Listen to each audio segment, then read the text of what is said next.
Good morning at mapagpalang araw po sa inyo lahat. This is Miyakin Bakit na Adventure at nandito po tayo ngayon sa garahe ni Paps. Meron tayong gagawin dito na Honda City na IDSI. Ito po yung waluang spark plug. At ito po yung complaint ni customer. Tingnan nyo po yung low, parang may putik, no? Parang pinagtripan, parang binuhusan ng putik. So sabi po ni customer, kaka-overhaul lang daw po nito. Mukha yatang napagtripan si sir ng mekaniko ah. Tingnan nyo naman po kung na-overhaul po ito, bakit po ganyan ang kulay na kanyang langis. So, ang ibig sabihin po ba nito ay mag-overhaul po tayo ng makina? Panoorin niyo po yung video kung tayo kailangan pa mag-overhaul or hindi na. Okay, babakasin ko po yung kanyang cylinder head at yung mga nasa ibabaw, yan. At yan po, tanan, surprise, yan po itsura ng kanyang makina na sinabi in-overhaul daw ni Mang Kanor. Ayan, hindi ko po alam kung anong klaseng overhaul ang ginawa dito. But anyway, gawin na lang po natin yung ating trabaho, linisin na lang po natin yan. So, hindi po tayo mag-overhaul dito mga kamakina. Meron po ako i-share sa inyo na paraan paano luminis po yung inyong loob ng makina kung naging ganito po yung status po ng inyong mga makina. Nangyayari po kasi yung gantong itsura ng makina pag hindi po tayo nag-change oil lang maayos or sa quality po ng langis. Tingnan nyo po, no? Para po talaga siyang tsokolate. Yan. So sigurado po ito si customer gamit lang din po ng gamit. Hindi po na may maintenance ng maayos yung kanyang sasakyan. Kaya ito po yung nangyari. Kita nyo po, sobrang putik. Ayan, so hindi po ito na overhaul mga kamakina. At guys, nag-boost tayo ng diesel sa makina para i-drain yung mga namuong langis. So nag-boost po tayo ng diesel engine sa loob ng makina, no? Then pina-under po natin, then blinash yung mga putik-putik sa ibabaw ng makina. At yan, papatuluin po natin siya ngayon.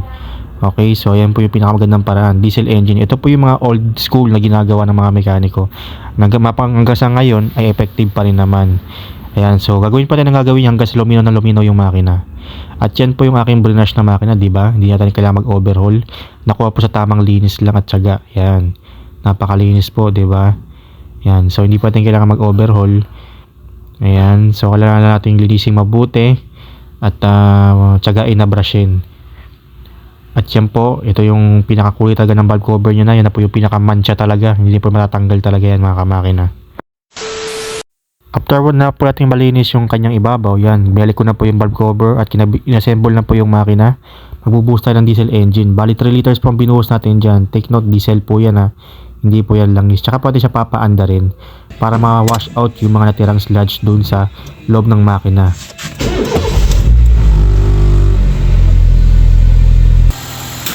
Siguro po after 10 to 15 minutes na pinapada natin yung makina, pwede na pala siyang patayin, no? At i-drain na po ulit yung langis or yung diesel na sinalin po natin.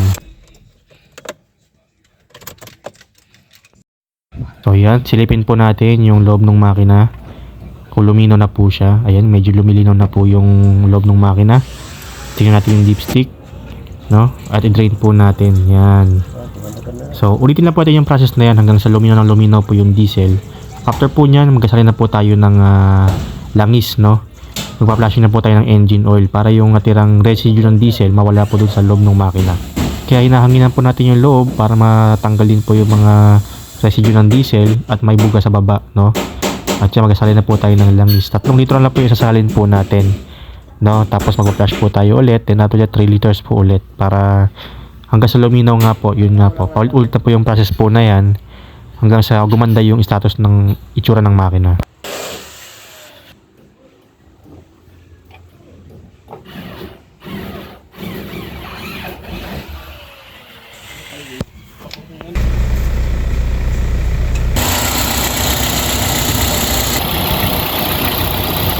So yan po, mag-dry na po tayo ulit. Langis, okay, tingnan natin yung itsura. Ayan, medyo lumilinaw na po, nagiging ginto na po yung kulay niya.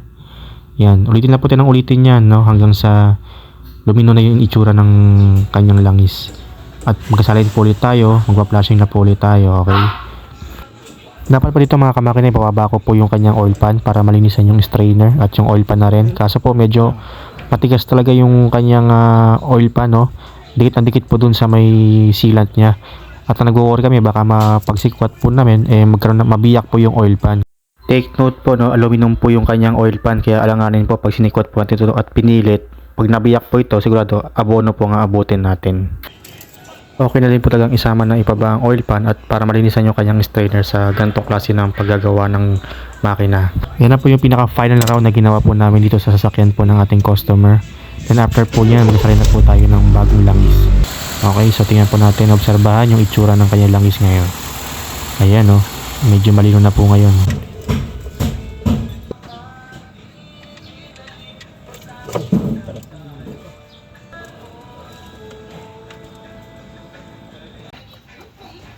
So, wag nyo rin po nga kalimutan magpalit ng oil filter. Ayan, napaka-importante po niyan.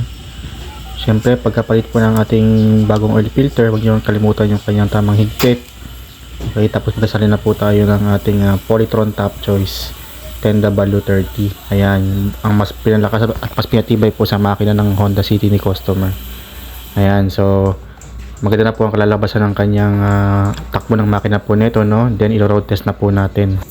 Ang suggestion ko po dito sa kanyang makina ay after 1 month, kailangan pong i-change oil po ito ulit, no? Para totally mawala na po yung mga sludge dun sa loob ng makina.